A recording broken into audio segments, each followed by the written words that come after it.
Hello students, I am Manoj Sonkar. स्वागत है आप सभी लोगों का। और बहुत सारे स्टूडेंट्स हैं जो लगातार मुझे ये कह रहे थे कि सर मिशेल फोको की बुक्स की जो क्रोनोलॉजी है वो याद नहीं हो रही है। और मेरे पिछले जो मैंने tricks to learn chronology of the books मैंने आप लोगों को कराया था, तो उसमें आप लोगों ने मुझसे रिक्वेस्ट भी किया था कि आप बाकी सारे थिंकर्स के भी क्रोनोलॉजी इसी तरह से जो इंपॉर्टेंट थिंकर्स हैं वो याद करना चाहते हैं। तो देखिए, ये मोस्ट इंपॉर्टेंट बुक्स हैं जो मिशेल फोको की इंपॉर्टेंट बुक्स हैं जो आपको याद रखनी चाहिए।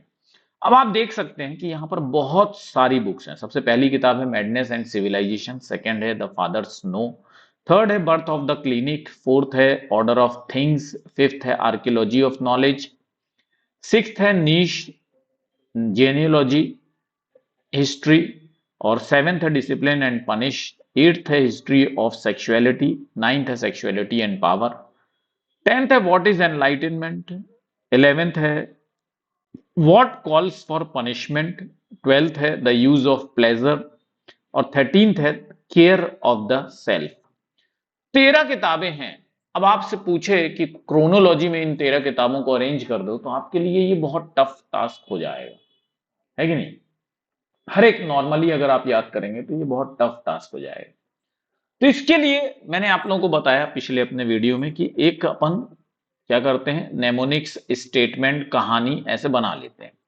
अब आपको लगता होगा कि क्या मैं पहले से तैयार करके बैठता हूं ये नेमोनिक्स और मैं आप लोगों को देता हूं, तो ऐसा कुछ भी नहीं। जिस समय मैं आप लोगों के सामने आता हूं उसी समय नेमोनिक्स तैयार करता हूं, और जब मैं पेड क्लास में क्लासेस लेता हूं तो उस समय थोड़ा बहुत बनाता हूं, तो स्टार्टिंग का मेरे को याद रह जाता है और फिर उस वहीं से शुरू कर देते हैं। जैसे मुझे याद आ रहा है कि मिशेल फोको की जब मैंने क्लास ली थी तो उसमें मैंने एक नेमोनिक्स बनाया था जो स्टूडेंट्स को बहुत पसंद आया था। तो जैसा कि यहाँ पे पहली किताब है मैडनेस एंड सिविलाइजेशन, तो मैंने ऐसा कहा था और आप लोग भी ऐसे याद रख सकते हैं कि जो मिशेल फोको थे ना, वो बचपन से ही बहुत पागल थे।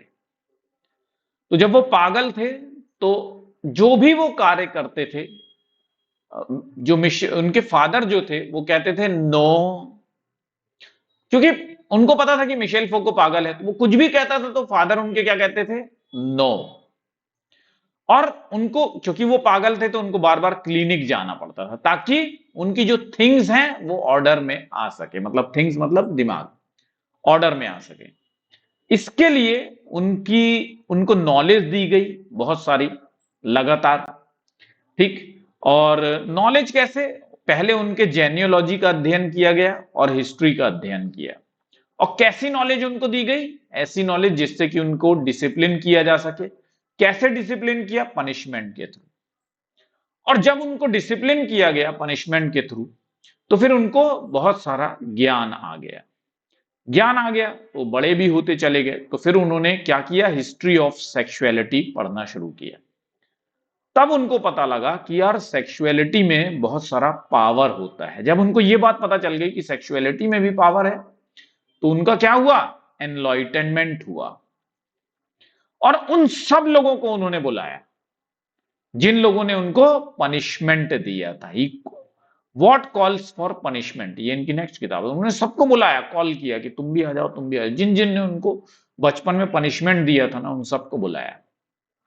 उन्होंने बोला कि आप लोगों ने मुझे जो पनिशमेंट दिया ना, उससे मुझे पता चल गया कि मुझे बहुत मजा आया है, और आप सब लोगों ने मेरी केयर की है, इसीलिए मैं आप सब लोगों का थैंक यू कहना चाहता हूं।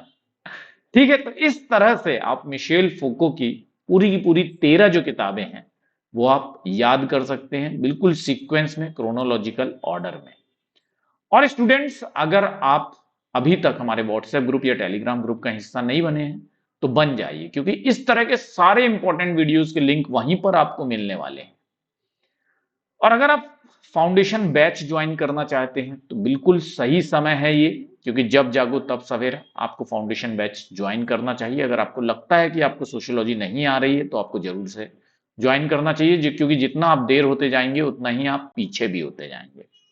पेपर वन की क्लास जरूर से अटेंड करना चाहिए। हमारी सुपर टीचर्स हैं तुलिका मैम और प्रीति मैम। यूट्यूब पर 10 बजे और मास्टर क्लास 11:30 बजे उनकी चलती है।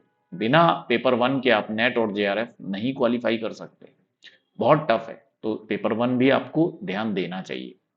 Thank you very much students, आशा करता हूं कि ये जो मैंने आपको क्रोनोलॉजी समझाई है ये आपको बहुत अच्छी तरह से याद हो गई होगी और आसान रही होगी। कमेंट बॉक्स में कमेंट करके मुझे जरूर से बताइएगा कि नेक्स्ट थिंकर आप किस थिंकर की आप क्रोनोलॉजी चाहते हैं। Thank you, bye bye.